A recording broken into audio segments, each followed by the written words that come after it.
La lucha de los partisanos italianos contra el fascismo y la ocupación nazi representó uno de los momentos más heroicos de la resistencia obrera y popular durante la Segunda Guerra Mundial.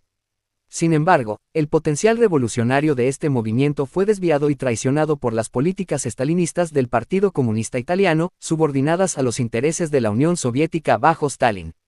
Esta traición se expresó de forma palpable en el apoyo tácito del Partido Comunista a la monarquía italiana, precisamente el rey Víctor Manuel III, enemigo de clase y cómplice clave en el ascenso del fascismo.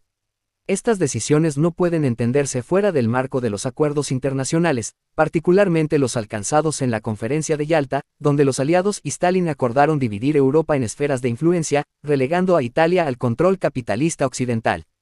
El estalinismo sacrificó la revolución italiana en el altar de Yalta. La monarquía y su papel en el fascismo. El papel de la monarquía italiana en el surgimiento y consolidación del régimen fascista de Benito Mussolini es innegable. El rey Víctor Manuel III, como jefe de Estado, fue un actor clave en varios momentos decisivos. Marcha sobre Roma de 1922. Cuando Mussolini y sus camisas negras amenazaron con tomar el poder, Víctor Manuel III tuvo la oportunidad de declarar el estado de emergencia y movilizar al ejército para detener el golpe fascista. Sin embargo, eligió en su lugar invitar a Mussolini a formar gobierno, legitimando así su ascenso. Apoyo institucional al fascismo. Durante más de 2 décadas, la monarquía colaboró con Mussolini, aprobando las leyes represivas que consolidaron su dictadura, incluido el desmantelamiento de los sindicatos obreros, la persecución de los comunistas y el control absoluto del Estado. El cambio oportunista de 1943. Ante la inminente derrota del Eje en la Segunda Guerra Mundial, Víctor Manuel III decidió destituir a Mussolini y buscar una alianza con los aliados, intentando preservar la monarquía a pesar de su complicidad histórica con el fascismo.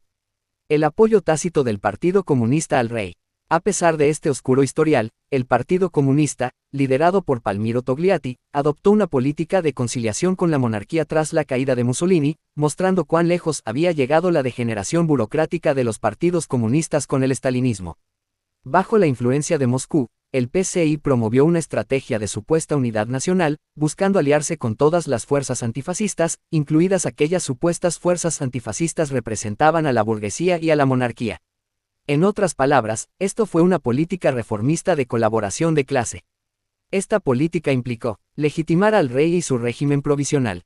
Aunque el rey seguía siendo símbolo de la complicidad con el fascismo, el PCI evitó exigir su abdicación inmediata, aceptando su rol en el gobierno provisional dirigido por Pietro Badoglio, un ex general de Mussolini.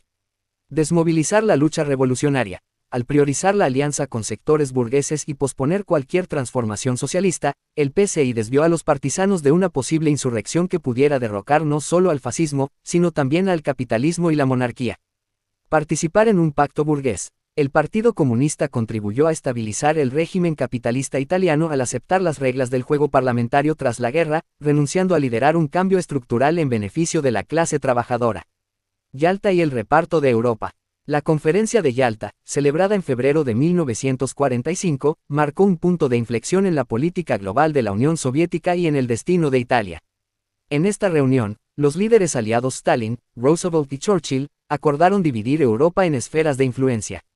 Aunque Italia no fue discutida explícitamente, su ubicación geopolítica determinó que quedara bajo el control occidental. Stalin aceptó este reparto para garantizar el dominio soviético en Europa del Este y evitar conflictos con Estados Unidos y el Reino Unido. Este acuerdo tuvo repercusiones directas en la política de los partidos comunistas de Europa Occidental, incluidos renunciar a la revolución socialista. Los partidos comunistas, incluido el italiano, recibieron instrucciones de abandonar cualquier intento de insurrección y trabajar dentro de los marcos parlamentarios existentes. Colaborar con la burguesía. En lugar de liderar una lucha independiente de la clase trabajadora, los partidos comunistas adoptaron políticas de conciliación de clases, desmovilizando a las bases revolucionarias. Garantizar la estabilidad capitalista en Europa Occidental. Este compromiso entre Stalin y las potencias capitalistas permitió que Italia se reconstruyera como una democracia burguesa, consolidando el poder de la burguesía y marginando a los sectores más radicales. Los ataques contra el ala izquierda del movimiento partisano. El Partido Comunista Italiano, en su afán por consolidar la línea de colaboración de clases y garantizar la estabilidad política tras la caída del fascismo, adoptó una serie de medidas para neutralizar al ala izquierda del movimiento partisano. Estas políticas, dictadas desde Moscú, afectaron principalmente a anarquistas, trotskistas y socialistas revolucionarios que buscaban un enfoque más radical y revolucionario para la lucha contra el fascismo y el futuro de Italia. El PCI desalentó acciones revolucionarias como la toma de fábricas y tierras, priorizando la alianza con sectores burgueses y monárquicos. A través de las brigadas Garibaldi, controladas por el PCI, se limitó la influencia de los sectores más a la izquierda, excluyéndolos de las decisiones estratégicas y de recursos clave, como armas y suministros. El PCI acusó a los grupos de izquierda que criticaban la colaboración con la burguesía de ser ultraizquierdistas o provocadores. Los anarquistas y trotskistas fueron particularmente señalados como elementos divisivos o irresponsables, mientras que se marginaba a los socialistas revolucionarios más críticos.